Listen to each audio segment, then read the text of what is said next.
Hello. Thank you so much for joining us on this wonderful day. Okay, so let's kick off with the question that everyone's going to want to know. How did you both get into the industry? Tell us a bit about that. I kind of grew up totally outside of the industry. Like no one I knew was in film at all. And then I basically discovered, like I was interested in like stories and storytelling. And then I read loads of books. I think I first wanted to write novels, I think, when I was growing up. And then I 12, 13, I discovered cameras and realized that you could tell stories through pictures. And just got really excited about it and spent loads of time like trying to learn stuff by myself, teaching myself stuff online, and then sort of bullying my family into like being in like mini films that I was putting together. And then went to college and studied media. So after I did that sort of my college degree, and I went to university, but then in between that, I did a thing called the BFI Film Academy, which was this film course for 16 to 19-year-olds that's been run by the BFI. And basically, as part of that, you get to go to the National Film and Television School for 2 weeks, and you get to put together in little groups, and you make films in your groups, and everyone gets put in the like sort of chosen role. So there were like directors and cinematographers and editors, and I'd applied to be an editor, and that was actually where I met Shola. That's the connection. So was it what kind of course was it? So was it is it a degree then? Was it a year or two? No, it wasn't. The Film Academy was it wasn't a degree or postgraduate. It was like pre-degree for 16 to 19-year-olds to just have a relationship and understanding of NFTS as a film school. And have put film on their agenda as something that they can actually do and have access to. So that's something I really believed in, because like Mdhamiri wasn't something, I didn't grow up with a kind of film focus. Probably for me growing up, music was the main influence. Wow, that's really kind of cool. Yeah, did not know about that, so that's good to know. Yeah, because for me it was my first introduction into sort of working in a filmmaking team, meeting other people also like my age interested in film. So it's like a huge, obviously, like learning experience, and also just like networking opportunity. A lot of those people I'm still like in touch with now. So at that point, did you think it was editorial? Did you want to cut then? So you at that point you made up your mind, editing's for me. Yeah. I think I was still interested in all of it, but I knew that editing was the bit that I felt like most confident in. I was like I was the best at. So yeah, I definitely wanted to like put my focus on that. And Shola, for you, do you feel like that was it directing immediately for you? Yeah, my trajectory was a bit different. I studied journalism, and I was at college. I did classical civilization, which was like ancient Greece and politics, art, and culture. And then at university, I did journalism, which was the two are connected because it was in classical civilization that I was reading particular types of literature and plays and stuff that really got me interested in, I guess, elements of storytelling. And journalism was really about my interest in politics and analytics and all of that sort of stuff. So my graduating film, because you had the major in print, radio, journalism was print, radio, or TV or film. And so my graduating year, I focused on the film, and that was my first short film. Was documentary. It was a documentary about a friend of mine who had been stabbed 7 times. So that was my first. So it came out more of like a political intuition and interest, as well as as well as like artistic stuff. What was your next steps into getting into directorial features? It was a mixture of things. After that, I did a lot of playwriting, did a bunch of music videos with a friend. We were just shooting like the pre-grime era music videos that were just really a space for us to experiment. And then we made a bunch of short films together, and then I went to film school. All right, so moving into The Last Tree, which was an amazing film, by the way. Fantastic. Congratulations. Congratulations, my goodness. It was a powerful film for me personally, but I want to know kind of what your inspiration was behind the movie. like it seemed, I saw a lot of things that resonated with me, especially in school and kind of the upbringing. I saw a lot of my friends that were like that growing up as well. Did you kind of draw it from your own life or from people that you knew? There's a combination, because it's semi-autobiographical, so elements of my life being fostered, that was all real experiences. But then I also interviewed a group of British Nigerians and got their stories as well. And so the last three is like an amalgamation. And I think, again, that came about because, as I said, I started off in journalism, I started off in documentary, so that's part of that approach to things, really. Even in a project like Last Tree, which is fiction film, a lot of my aesthetics and ideas stem from non-fiction approaches as well. Did you choose Mdhamiri to be your editor in particular, or did you guys just come across each other? Because I don't know if you felt the same way in your experience as well with the movie and your connection to it. But it almost felt like, it needed that dynamic of the both of you to work on it together. Or would you think another editor would do the same thing? No, by that point, after Mdhamiri, maybe it's probably best for Mdhamiri to say what you did post Film Academy, because it was a natural progression to work with Mdhamiri. He had cut my two previous projects. It wasn't really a debate on anyone else. Yeah, it was like a build-up of like quite a few years. So we done, after I did the Film Academy, I then went to university, did undergrad degree, and then applied for film school because I'd been introduced to it through doing the Film Academy.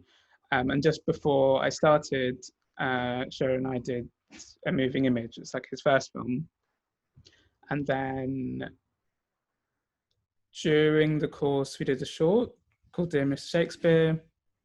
And then it's like really, really great timing for me. Very good. And then Mdhamiri is really modest, because he was the youngest student in NFTS history, weren't you? Yes. In history? No way. I basically just like really impatient, and after I graduated from my undergrad degree, I was just like, I know I'm really young, but I just really want to go to NFTS now. And so I thought I'd apply just to see what would happen, and maybe they'd like get to know me, and then I can apply again later. But I managed to like convince them. They were like, come in. Let's go. Well, at that point, you'd already cut some really great content, so that was a no-brainer. They were going to let you in, right? Well, I mean, it was the age was like a lot higher. The average age was a lot higher. So, do you mind me asking, how old were you when you? So I was 20, yeah. So the first year I was 20. Wow. Graduation I was 22. But then just really, really great timing, because after I did the course, Shola had been like, the Last Tree had been sort of a long time in development, and then after I graduated, he was about to shoot. So it was just like I was able to go straight from graduating and basically into doing that. Your first feature. That's huge. Yeah. Well, I guess definitely first at that scale, but like yeah. It was like A Moving Image before that. Can I quickly? It's slightly off topic of post-production in general, but I'm just interested. How did you get in contact with BFI? Because did BFI solely finance the production? Because it is a BFI film, isn't it? Or was it? No, not solely. It was a collaboration with other partners, Great Point Media and other partners. How do you feel that worked with working with BFI? Was it a good experience, kind of thing?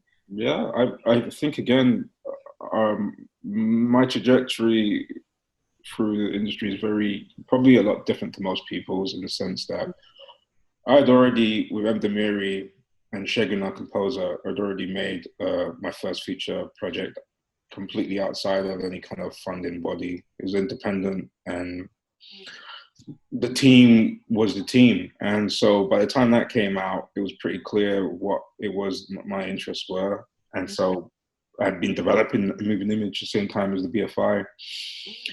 And so they were very supportive the whole time. And I think I think A Moving Image, as I said, was developing A Moving Image. I was developing The Last Tree with the BFI the whole time. And they were really supportive of what we achieved the last with A Moving Image. I know the film's confused. But it was really, they didn't really, there was no, for me, it made the transition from doing a completely independent project like A Moving Image to a BFI film. It made that transition completely seamless because I had the whole crew, I had the whole team I'd worked with on my other projects. So it didn't feel like there was any distinction, you just had more money and more time. Mm-hmm. So you were able to, so no one dictated to you, you know, you must use these crew. You solely were like, these are people I want to work with. Yes. And that's it. Oh, yes. That's great. That's wonderful. That's good. That's really good. Did you like specifically or consciously look for crew that were diverse? Or was it just, you just happened to know? It just it organically, because I, again, worked independently outside of any systems, I had already accrued a diverse crew. Mm. So I already was collaborating with Mdhamiri, already collaborating with Shegun, already collaborating with Still Williams. Right. And they were always going to be the people working on the project. I know probably having like diverse HODs that extensive is not the norm in the British film industry, but it was the norm for me, how I'd been working. Yeah. That's good. I'm going to come back to diversity in a minute. We do really want to talk about Last Tree as well, because it was like, for us, it was a really great film. And it does wrap into the diversity chat as well, because it talks a lot about race and identity, which is huge, I think. Identity, especially. So yeah, oh my gosh. But the inspiration behind the film, I mean, Adamari, I don't know how did it impact you? Did you put any of yourself into the movie as well, in terms of cutting the film? Yeah, I think so. It was immediately a no-brainer because it was like another collaboration with Shola, but it also just felt like the perfect film for me to do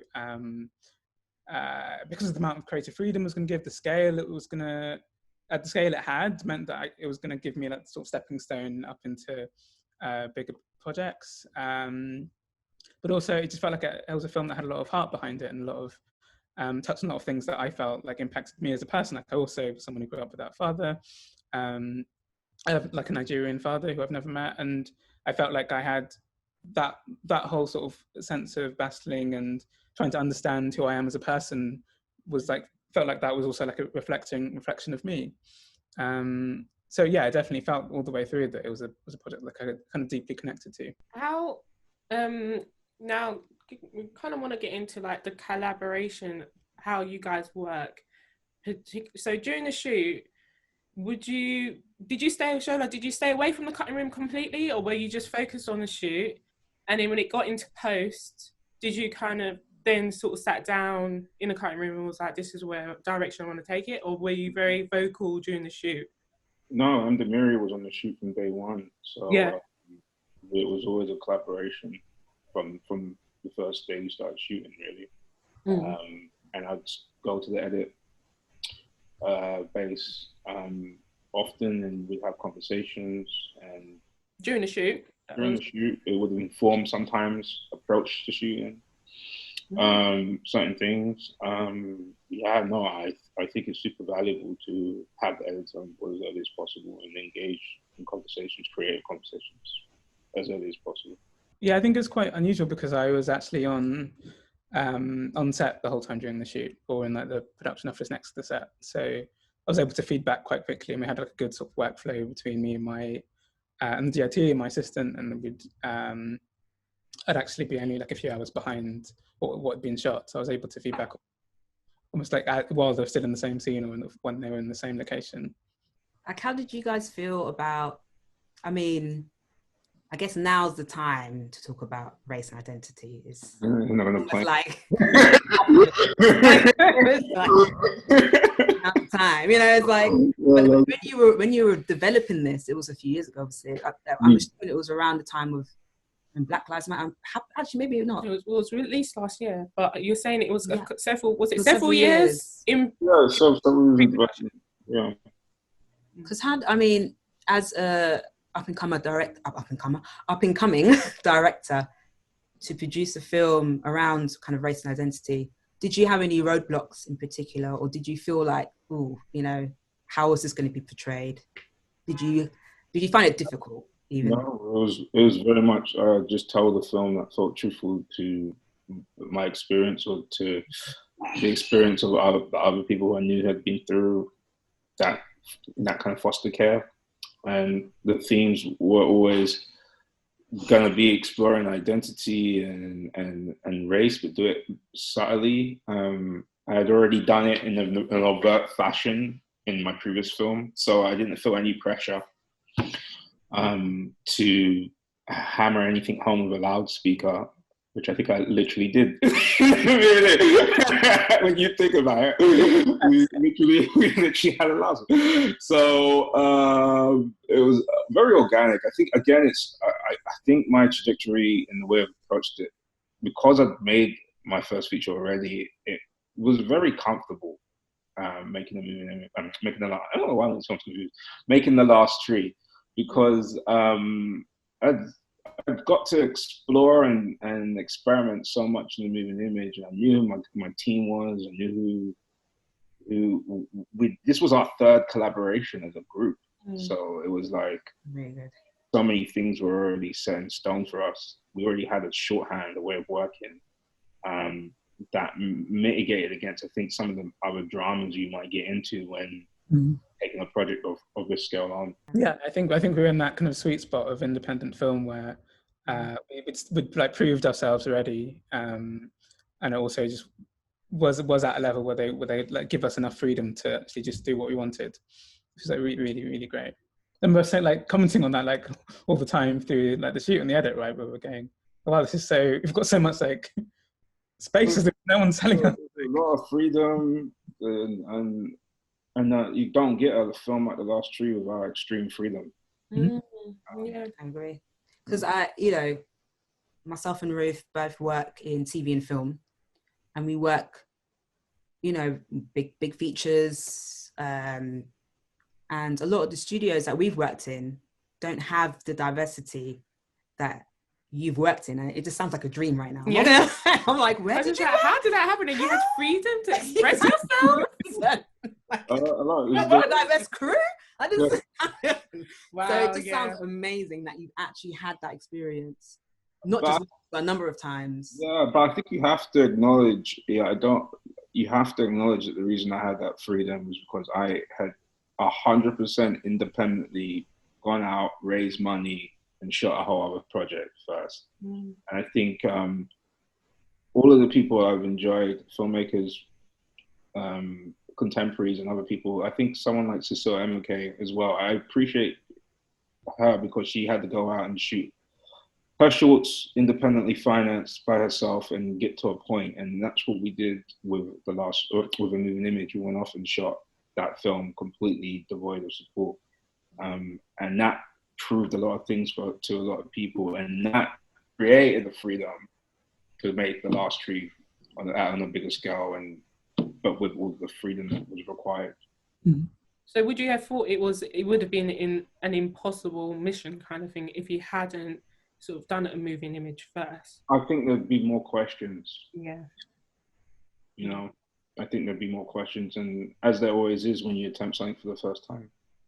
I mean, as you're aware, like obviously the TV and film industry, particularly, we're just talking about the UK, I think America has their own lack of that as well. But I feel like here's so much more. Yeah. We have the problem with lack of diversity in Black people in TV and film.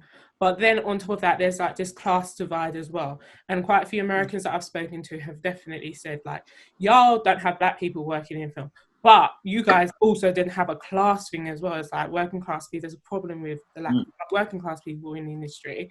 Sure. Where was I going with this? So it was a question. What, was that a question? I agree. It's a statement. It's like a pure question. Just saying. Knowing how difficult it is and the lack of diversity there is in TV and film, maybe like the higher budget kind of studio-based kind of stuff, has that kind of put you off potentially going into that area? Is that something that you might inspire and want to do? Is that what you're looking to do now, or do you prefer the independent so you have a bit more freedom to be creative? No, I think I wouldn't restrict oneself from experiencing a studio system. I think film, 100% is an infrastructure game, and I think you need to be in a position where you can have a big say in what that infrastructure looks like. Otherwise, it's always going to be a bit tricky. And hopefully you accrue more and more kudos with each project, so you have a bigger and bigger say in that infrastructure. And for me, certain things that are no-brainers are definitely more people of color on set, behind and in front of the camera, depending on what the film's about, of course, but definitely behind the camera. It doesn't make sense for me to be a young person of color working on a project that, you know, it requires, especially if it's a type of project that has a particular perspective, a particular lens. It just makes sense. Like The Last Tree has a particular perspective, has a particular lens. It makes sense. I'm glad you kind of mentioned that, because that's gonna flow into the next question I have. How do you feel about diverse stories? Like obviously yours is about, you know, Nigerian boy being fostered into a white family. Mm-hmm. Do you think then there's an importance that the crew, at least HODs who are making that story, should then be black? It's a black story about a Nigerian boy, so then should the crew be black? Should it be a black writer, black director, black team? I think it's an interesting one. Mdhamiri, what are your thoughts? I'm eager to understand what you think about this. It is interesting. I've actually been thinking about this for a while. And like talking to my housemates about it as well, but we've been watching a bunch of stuff like over lockdown, really, and there's stuff where it's like black stories but not told by black filmmakers. I think it's tricky. Yeah, I think definitely the perspective should be made from someone who has that experience and can talk like honestly and authentically about that experience. Well, I think there is a movement in that at the moment. I mean, more so now than ever before, because of George Floyd and the Black Lives Matter movement and all the protests that's been happening globally. People are starting to think about the stories in which we tell. And if we're talking about the injustice that's happening abroad and here, then, you know, the filmmakers should be those who have experienced that. I mean, there's so much beauty in diversity. Then I feel passionate about that. The filmmakers should be of a diverse background. Is the story, the program, the TV, the film will only be even better if it's created by people who have direct contact with those sort of issues. Yeah, I mean, I think essentially, like, if you don't have that, sorry for interrupting. Essentially, if you aren't able to add that like level of nuance, then you're going to be able to tell, and the audience is going to be able to tell that wasn't there. Like that little stuff where I was watching, I was going, you can tell this wasn't made by someone who actually genuinely understands what that culture is like, or what those experiences are like. Ruth mentioned earlier is about class as well. So trying to get in and trying to break through to this industry as a working class person of color, woman, you know, there's all these things that, you know, you don't know anyone in there.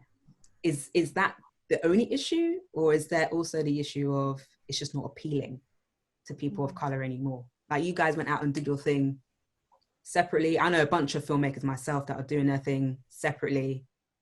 I'm always coming to the kind of thinking of what's actually the way in, and what's, you know, is it a point of coming into the industry? Should we just do our own thing? Yeah, I'm a big fan of people going out and doing stuff independently. Like I mentioned Cecile, I'm pretty sure Issa Rae started off independent with her series before it was Insecure. A lot of film movements started off independent and created a lot of interesting artists came out of those movements. I just think, you know, first thing first, before you procure the funding for the industry, I think if you can go out and practice your craft in a way that technology has democratized things in a certain way today, it was even harder to do 10, 20 years ago. I think if you can go and prove something to yourself first and then come in with material, that's always a better look than coming in empty-handed. And I think part of that going out and doing it yourself is also about finding those teams as well, finding those, you know, people who look like you're interested in the same things that you are, who are and building up those core networks, I think. Yeah, I think absolutely. Like I acknowledge that in a sense I had a sort of privileged existence at NFTS when I was working there, because I could just see all the talented people and be like, you. and so, like, and build a team. But so I acknowledge that. But outside of that context, there's many examples of people doing that in various different ways. There's been quite a few debates online regarding, having white allies during this movement. And I've spoken to, say, some white post-production crew who have said, we need to sort of like take the pressure of the small number of black crew to like, train up and coming black whether it be trainees, editorial trainees, or maybe even a director's PA as such. Do you feel like you are under some sort of pressure to like help people of color get into the industry? Do you think it's solely our responsibility to just go and hire those, or do you think it's a responsibility by those white execs who haven't been hiring or overlooking black talent in the UK? I mean, I think it's a responsibility of anyone who's in a position of power. Yeah, is able to like diversify the people they're employing. I think I feel a responsibility to do that, but I feel like it's not just solely people of color who should be doing that. Definitely, because most of the people who are in that do have that power, like who aren't like in the position where we are, where we have that kind of power from coming in from outside the system. Have you either of you encountered racism in Generally, in the industry? In life, yes, of course. In life. Sorry, I may ask that again. Have either of you encountered racism on set, in post-production, in any area in filmmaking? Not on set, but again, because there've been sets I've had a degree of power and control in. So I've not really worked on anyone else's set in that way. Yeah, I mean, I feel like similar. I feel like I've been quite lucky in that, like through working with Shola and through working with like, actually kind of people Shola's put me in touch with and other like filmmakers. I've like had a like privilege of kind of only working, or like I think mostly only working on productions where like I don't have to worry about that, where there isn't that actually an issue. So I feel very lucky actually. I think we both acknowledge it's a privilege, but I think it's one born out of real independent spirit and energy. Like nothing was handed to us in a sense. But in going out and making a moving image and raising all that money and managing the whole thing, actually owning the film, which is a very different thing, it really instilled a discipline and ideology in moving forward. So when these other opportunities opened up, we had a methodology and a way of working that mitigates against a lot of the problems most people would come up against working in the industry, I guess. Yeah, I think actually I remember struggling for a while to do to get into television because I'd not done that before, and I spent like months trying, like getting really close to doing things, and then being told. I remember one project where I was just like, they had basically had a quota of black editors, and they'd filled it, and so they weren't going to hire me, or like stuff like that, and. So I think actually, yeah, once I started doing stuff kind of in the sort of more official system, that's when it became harder. It's another kind of broad question about race, but did you ever feel like you had to almost hide your identity, hide your race to succeed in any kind of fashion? Because sometimes you might feel a bit uncomfortable walking into a room there. I think that's even just the thought of it to me. I'm Nigerian. Like, it's not a thing. This is not a thing for me. Like, hide what? Do you know what I mean? Like, it's not. It's just not something that exists. And also of Aries, so it's like the combination. It's just not. It's just what's going to happen. Like why? That makes sense. It makes sense. But I guess sometimes in this, like we said, we worked in an industry where it's very different. Or you are alone. You might be the only one. But I think you got to really move with your chest, you know, in a way. It's harder for people who, I guess, who are working in a less independent kind of, less independent fashion, or are in scenarios with less power.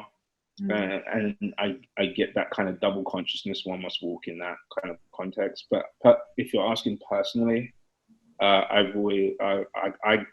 maneuver in a particular way. I'm not really, if you were to put myself in scenarios where I don't have that kind of level of worry. But again, I think that's also a privilege, but it's a privilege born out of an ideology. It's a privilege born out of a way of wanting to work and wanting to approach things.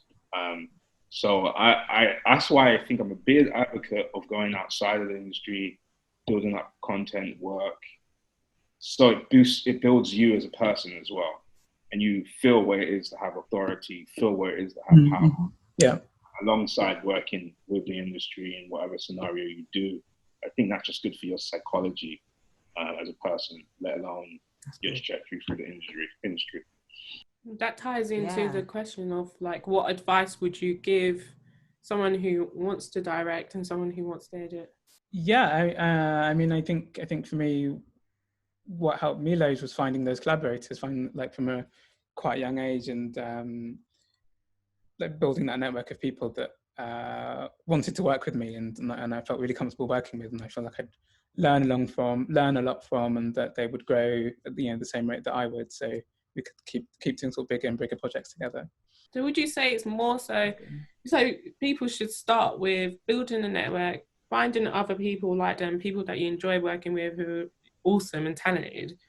Do you feel like training in that field is important as well then? Because you went to NFTS. Was that much, did you learn like hands-on craft, or was it mostly, an opportunity to make it was 6 films, was it, that you said on the Film Academy? Yeah, at the Academy. Yeah. I mean, actually, like, so I've done I did that course, and obviously then I went to study there, but it was actually primarily to build that network, to find that team of people. I definitely did learn. I learned loads. You do, just from that experience of making projects. But especially before in my last year of university, I was also working at a commercials place as an assistant editor. And so I was learning a lot there, but feeling like I wanted to move back into film. And the advice I was given was either to go train up as an assistant, which might take a long time, or go to somewhere where you can, like a film school, where you can build that network of people. That's actually good that you mentioned that, actually, because it's true. Like, a lot of people that are up and coming editors, like myself, you do kind of think, what's the way? Like, what is the way in? Is always the question from a lot of young people as well, asking me and us the same kind of, what's the way in? Yeah. But what I've discovered, there's many different ways in. Yes. I don't know. Is there an answer for that? I don't know. I don't know. I get asked that quite a lot. I don't know, because I feel like I navigated a certain route, but then I was quite lucky that I happened to meet Shola at a certain point in my career. Before you met me, though, you edited all the films at Ravensbourne when you were there. Mdhamiri didn't have a life. I'm not advocating that. I'm not. No, definitely. I went too far. I was trying to get him to be more funky and have a life. The dude was just editing all the time. That's what made me really recognize that there's a real passion for the craft and a real commitment. But I think if you show that passion, if you show you're a passionate person, then people are going to notice that. I feel like, but actually, I've also I feel like I'm still at the beginning of my career, but I definitely have got to a point where people have contacted me, being like, "Oh, can I come and assist you? Can I come and shadow for you?" And so I've now been aware of what it looks like when I see those kind of people and the people who are passionate and reach out. There's a project I'm doing at the moment where it's documentary with a huge amount of material, and there's quite a big sort of logger reviewer team. And in fact, I've had like people reach out for me from like literally around the world, like it's like really cold emails going, hey, I just this would mean so much to me. I'd really like to be involved. Like here's like a CV I wrote today. Like I'm just like so excited to work on it, and it's just really nice seeing that like that passion from these people. And so like I've been trying my hardest to like try and get them involved in the team. I mean, talking about career, you have excelled quite quickly. Like I'm impressed. How do you feel about that? Like obviously you've done quite a lot at such a young age as well. I'm just, you know, is it pressure on you? Like, how do you feel? I mean, obviously it seems like you're a workaholic anyway, so it might not even faze you, but yes. But yeah, how are you feeling? Like this is just the start of your career, but you're already at such an amazing point in your career.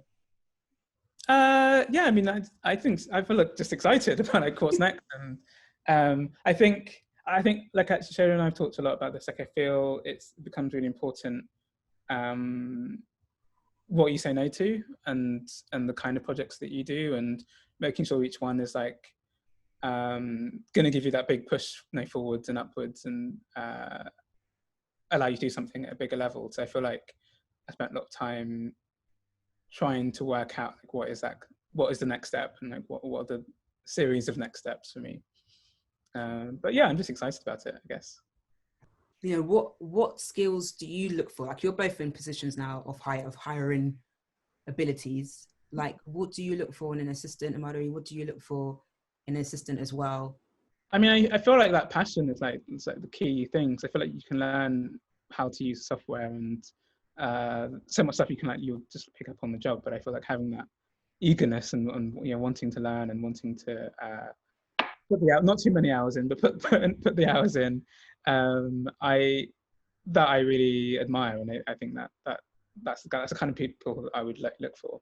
Yeah, I don't know about assistant, but collaborators, whether they're like HODs or whatever capacity is passion and a shared language. It's really it. Is there anyone that you would love to work with? Is there any editors, directors that you would love to work with? Anyone you admire?